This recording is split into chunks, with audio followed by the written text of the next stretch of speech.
नमस्कार साथियों, मेरा नाम है युवराज सिंह राजवत और आज हाजिर करते हैं एक और नया वीडियो दोस्तों।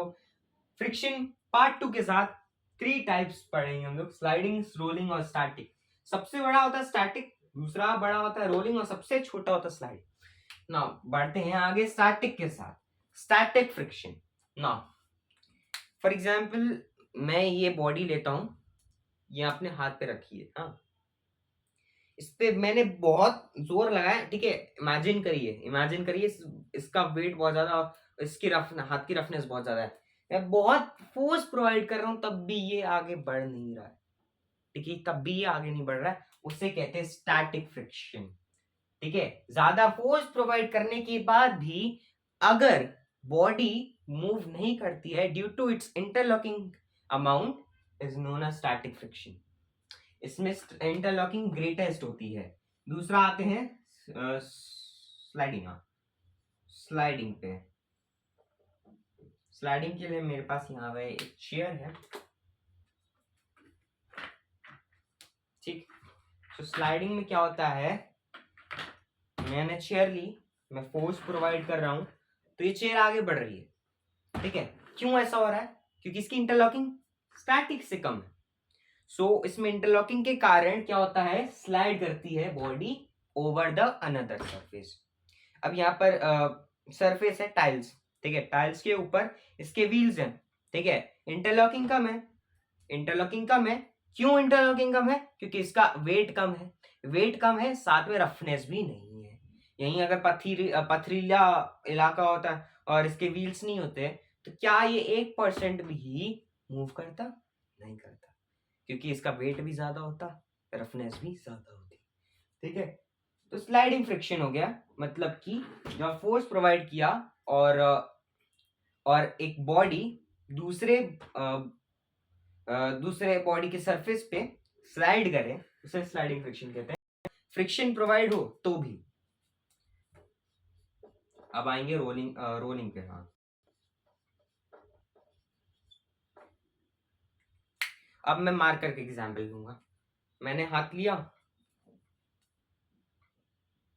रोल कर रहा है, रोल कर रहा है, ऑफ कोर्स कर रहा है। क्यों? क्योंकि ये रोलिंग फ्रिक्शन है, ठीक है। इसमें रोलिंग फ्रिक्शन में क्या होता है, बेसिकली फ्रिक्शन प्रोवाइड किया जाता है, but due to its least interlocking value, the friction जो फ्रिक्शन होता है वो प्रोवाइड करने के बाद भी ये क्या होता है, ये इजीली मूव कर पाता है क्योंकि इंटरलॉकिंग कम होती है। तो रोलिंग फ्रिक्शन ये हो गया हमारा खत्म। अब मैं लास्ट टॉपिक पढ़ाऊंगा, हाउ टू इंक्रीज फ्रिक्शन।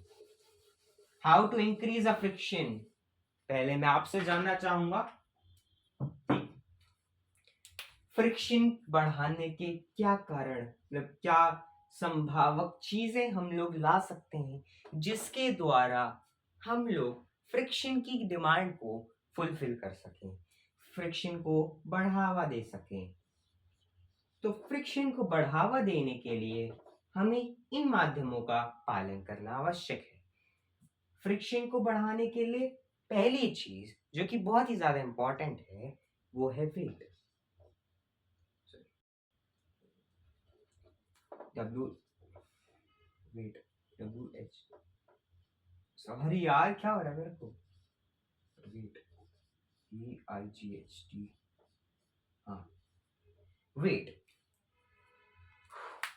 ठीक है। वेट, फ्रिक्शन को बढ़ाना है तो सबसे पहला वेट। आपने कभी ट्रक को देखा है?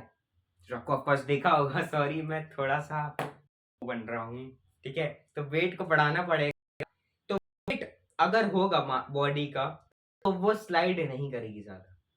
अगर फॉर एग्जांपल ट्रक, मैंने हैंड ब्रेक लगा, अब के देखो भाई, ला के देखो ट्रक को, भाई जब तक 100-200 लोग नहीं आएंगे तब तक स्लाइड नहीं कर पाएगा, इतनी होती है ट्रक। वेट के कारण क्या होगा, फ्रिक्शन रहेगा। दूसरा रफनेस, रफनेस तो आपको पता ही है। तीसरा है एरोडायनामिक शेप नहीं होना चाहिए, और साथ ही साथ वो एरोडायनामिक शेप और एक और स्ट्रीमलाइन शेप। एरोडायनामिक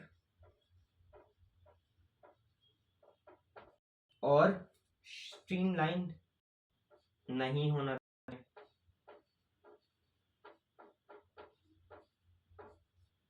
ठीक है। और बॉल बेरिंग्स और व्हील्स भी नहीं होना चाहिए, तो इनके कारण हमारा फ्रिक्शन बढ़ता है, ठीक है। फ्रिक्शन ऑफ कोर्स बढ़ेगा। और लास्ट में एक फ्लूइड फ्रिक्शन भी आपको समझा के जाऊंगा। फ्लूइड फ्रिक्शन वो फ्रिक्शन है, the force of friction exerted by the fluid on an object is known as fluid friction. For example, आप तैर रहे हो, ठीक है, स्विमिंग पूल में, ठीक है, एंड यहाँ पानी, आप तैरना चाह रहे हो अंडर वाटर, सोच रहे हो अपने आप को स्विमर, बट बट बट आप ज्यादा डीप नहीं जा पाओगे, सॉरी, आप ज्यादा डीप नहीं जा पाओगे। क्यों नहीं जा पाओगे?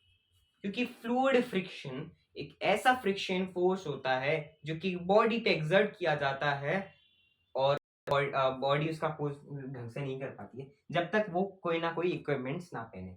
अगर आपने ये इक्विपमेंट्स नहीं पहने होंगे, आप जल्दी से ऊपर जाओगे। क्यों? क्योंकि वो फ्लूइड फ्रिक्शन है, ठीक है।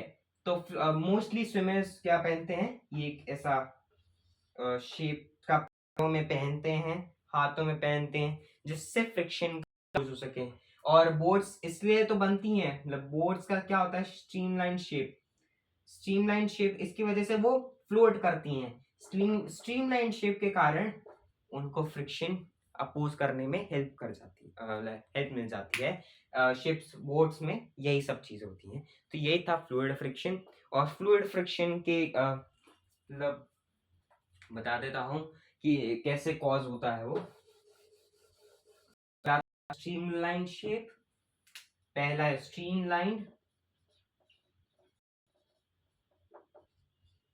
दूसरा शेप, सॉरी शेप नहीं, स्ट्रेंथ ऑफ लिक्विड, विस्कस कहते हैं उसे,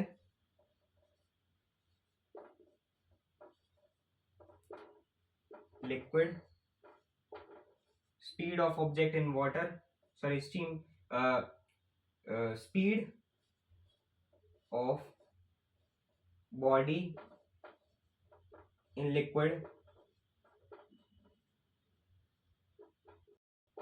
ठीक है। ये सब चीजें बताती हैं, ठीक है। ये सब चीजें क्या करती हैं, एक फ्लूइड फ्रिक्शन को कॉज करती हैं। तो यही था चैप्टर में जो कि मैंने आपको समझाया। फ्रिक्शन बहुत ही इंटरेस्टिंग चैप्टर है, प्लीज एक बार आप और दोहराइए इस चैप्टर को अपने बुक के माध्यम से। तब तक के लिए bye bye, see you in the next video.